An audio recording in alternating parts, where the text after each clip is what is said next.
Hello everybody and welcome back. Welcome back in our small arena. Welcome back to our second seat session.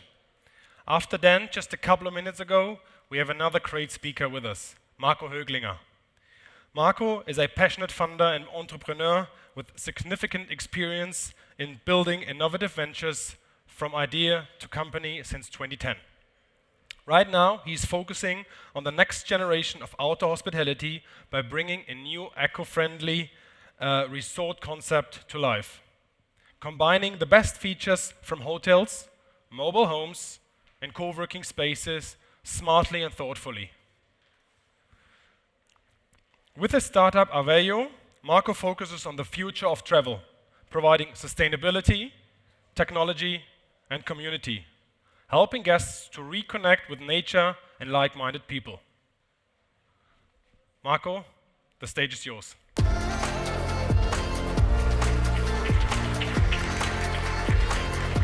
Thank you. Okay, hello everybody. So thank you, NIO, for inviting me.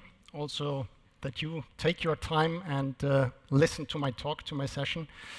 Before we start with the presentation, probably I introduce myself a little bit more and give you a little bit background why I'm talking about this topic. So I'm coming from the automotive industry. I started with BMW in the early 2000s, and after that I went into the startup business, helped organizations for digitalization.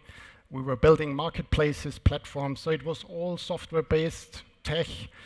And at a certain point, I really felt, how to say, not happy anymore, because it was not tangible, it was just code, and I needed to take a break, time off. So I decided to do an Alpencross, which is basically mountain biking across the Alps. And during that time, I felt happy again because I was in nature. I didn't have my smartphone with me, just for GPS, for navigation. And I had one idea. So the idea was, how can I combine software technology, which is good, with nature? And how can we probably build and establish and develop a new hospitality concept? So that's why I'm here. Since 2 years, I'm really researching and working on this idea. I will explain to you a little bit later what is AWAYO and especially the concept. But before, let's have a look into the innovation grade and basically the history of innovation in terms of hospitality, travel, besides inventing airplanes and so on. So I'm more focusing on accommodation. You probably know all of these brands. So in the early 1950s, Marriott started with the first innovation in travel. So they started launching a brand, or basically after that, during the last 50, 60 years, several brands. As of today, they have 6,000 hotels with more than 1.2 million hotel rooms. So that's really massive, with different design aspects and guest experiences. And they're making more than 14 billion US dollars. So that was the first innovation that someone started to launch brands and basically standards. So everybody knows stars from 1 to 5 stars and so on. Then in 2008, that was my time when I started to go into startups. No one was understanding me why I changed from automotive into startups. Today it's more cool. But Airbnb, Brian Chesky founded in 2008 Airbnb because he had a problem. So the problem was he was not finding available hotel rooms. So Airbnb invented the sharing economy. So I could share my apartment with someone else, and basically Airbnb, just as a tech-enabled platform, as a software company, was matchmaking. So it was a huge invention. Airbnb right now has more than 5 million listings in 220 countries. So I think no hotel chain has this distribution and range of network. And they are doing roughly 5 million or 6 million of revenue. So they invented sharing economy, and I think this is definitely something which is a sustainable concept, because sharing material, sharing space is sustainable instead of building new ones. But for the future, from today on, looking into tomorrow, what needs to be done and what is the next generation of hospitality travel in terms of accommodation?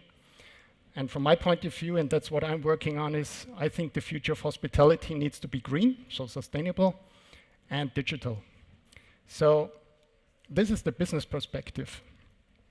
When we look into guests and also the guest behavior, guest experience changed a lot. As of today, everybody knows probably these three categories that you can book when you go on vacation or when you travel. So you have the big box resorts and campsites. Most of the time, they're pretty boring. Then you have these boutique hotels. They are nice and shiny, but very expensive. And then you have this, as I mentioned, Airbnb or private rentals. You don't know what to get or what to expect, and probably it's unsafe. You don't know.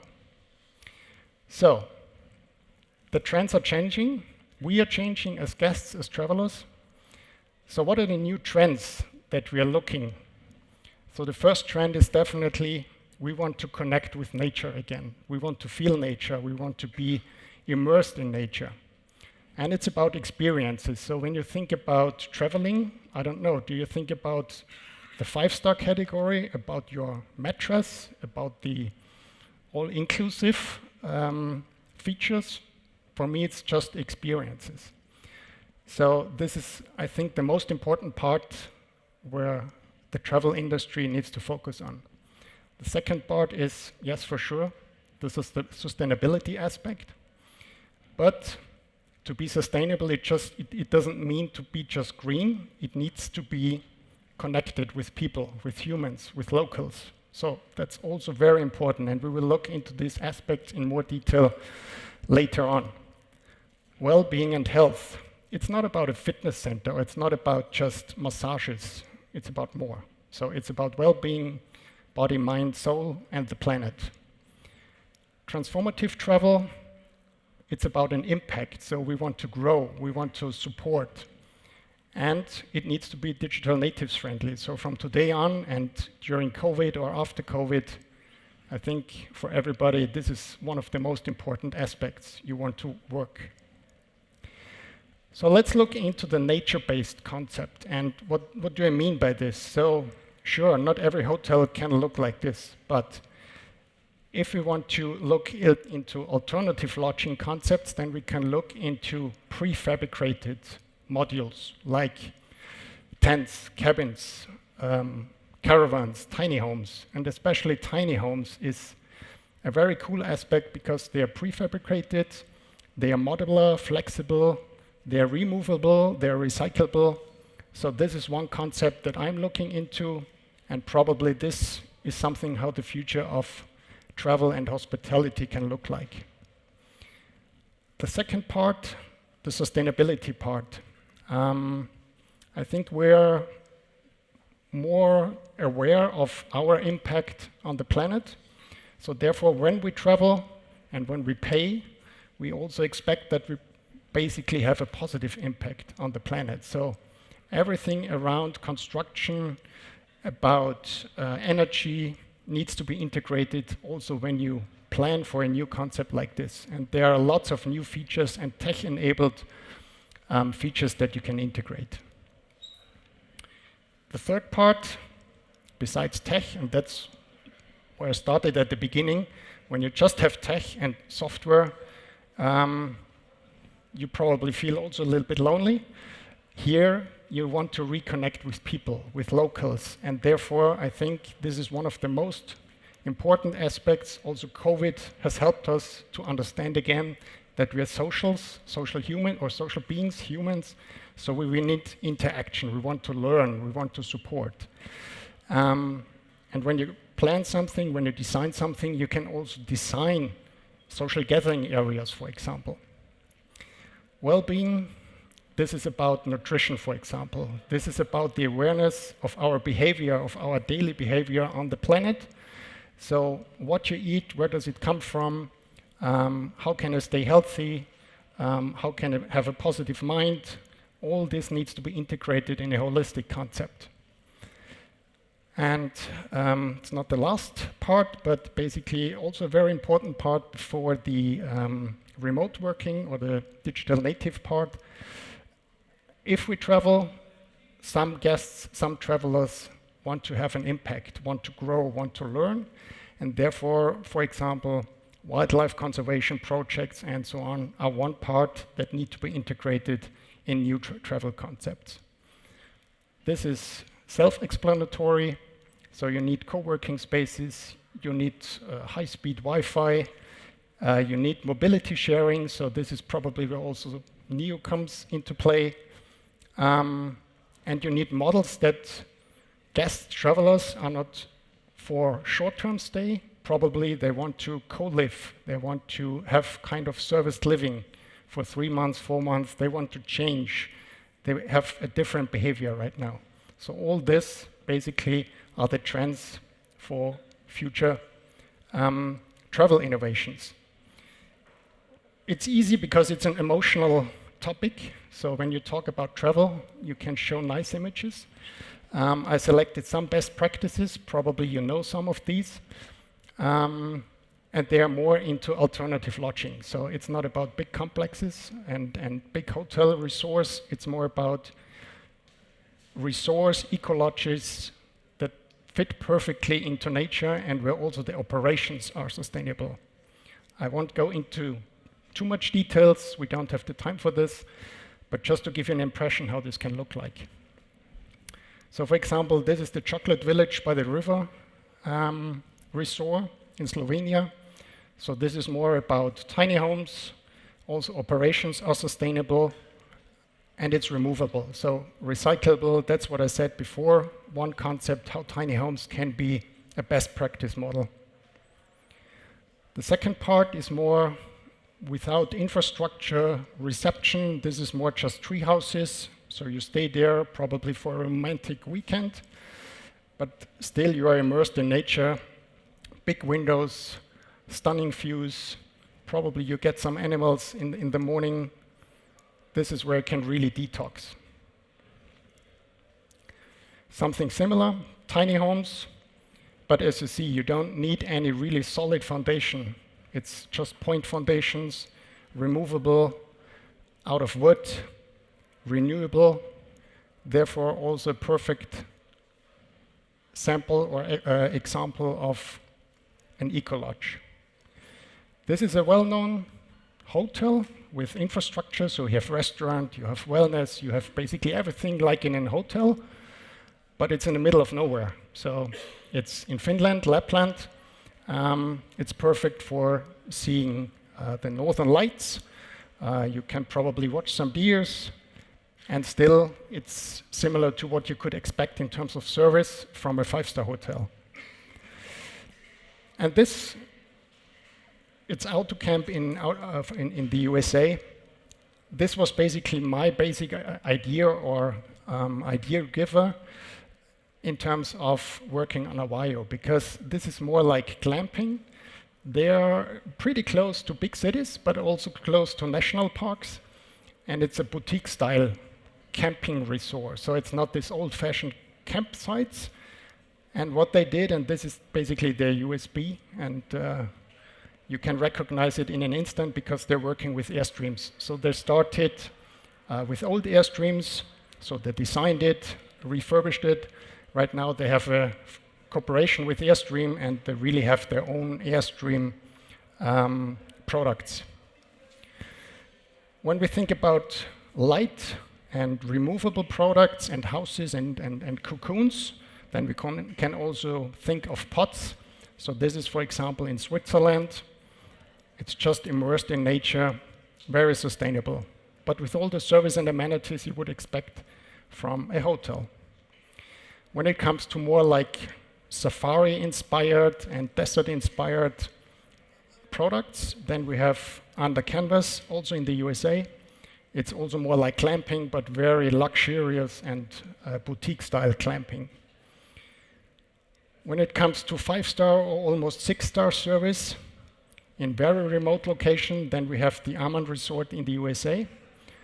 We can discuss if this is sustainable, but still it is something where guests can immerse in nature and basically visit the most stunning locations we have on this planet and be aware how we can preserve something like this. Okay, sorry, I see here, this is an old picture from the previous slide, but anyways, what you can see here is a new form of a treehouse that's in Austria. So this is combined with an existing hotel and restaurant and all the amenities, but as a highlight, and it's fully booked throughout the year. No one cares about it's winter, summer, can you ski? No, it's about the experience sleeping in the middle of the forest. And the last slide in terms of samples, best practices. This is really stunning because you wouldn't expect it, but it's built and constructed in 3D printing. So some parts, especially the walls, and the main construction is 3D. And they worked with local artisans to really have this authentic feeling and this local feeling, which is known in Mozambique. As I said at the beginning, so I think these are best practices and they're very unique, but there's no brand about it. So there's no one who has several locations throughout the world. So what we are working on, or basically it's me and myself, we are still very small. What I want to do is I want to use mobile homes, tiny homes, micro homes, however you call it. But the most important part, they're removable, they're recyclable. We combine it with software. So the guest experience everybody is used to in cities, booking mobile sharing, booking tickets, booking hotels, everything, opening doors, comes with our software platform. And then on top, putting content, putting people, putting activities on top of it, so that it's not about vacation and staying there and probably not really knowing what to do. We help you, and we have content. So these are nice images, and probably you like it, but I think it sums up pretty well what it is about. As I said before, it's mobile homes, they are serviced. So if you want cleaning, we provide cleaning. We have community areas where it can work, where it can connect, where it can read a book. We also offer local F&B, food and beverage. So it's more like a small daily. It's not all inclusive. It's really selected with local partners. Yes, wellness is very important. We are always asked, do you have a sauna? Yes, we have a sauna. And for workout, we have nature. And for specific people, we also have the gym area. But on top of it, when I talk about software, software is contactless, especially after COVID. You need to have it. The homes are smart homes, so they're connected. Basically, if no one is in the room, we don't need heating, and it's automatically turned off. When you come into a certain distance, heating gets up. Our support is a virtual support, so we probably have central hubs where we can do second-level support. Yes, we have people at the site, definitely, but we can use synergies because you don't need every person, every role in every location. We don't have a reception. We don't have the classical hotel stuff. We have community managers. So probably they are living there. They're working there. They're helping for us. Probably they are coaching or whatever, doing for their own interest. On-demand services, so if you think of a breakfast, we bring it to you. You can order it the previous day. We work with local partners, the local bakery. That's it. And mobility sharing, don't bring your own bike, we have it. You don't need a car, we have it. So, and you can book it with your smartphone. And then the most important part, as I said, we want to connect with people, we want to learn. We don't want to sit at the table in the evening feeling lonely. We need social interaction, and this is how we try to foster social interaction, communication. Everything is basically at the site, but if you are not with us, we probably also have some live streams, YouTube channel, and you can join from your home. Destination guides, podcasts, so we help you to explore the surrounding areas. This is something as a master plan, how it could look like. Right now, we are really looking on first locations where we can do a first prototype. We think that we will start here in Germany, but anyways, we are open for any destination in the world, and we want to test it, and we want to welcome you as our guests. Thank you.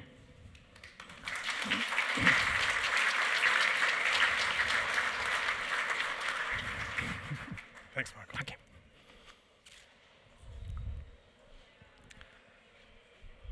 Thank you very much, Marco. Very impressive presentation. I'm actually already curious to see it live one day. That was seats number 2. I only have 2 organizational advices left. The first one, whenever you have any questions to Marco, feel free to approach him. He will be around. The second one, we do another break for roughly 20 minutes and meet back here in the small arena at 5 p.m. Thank you very much.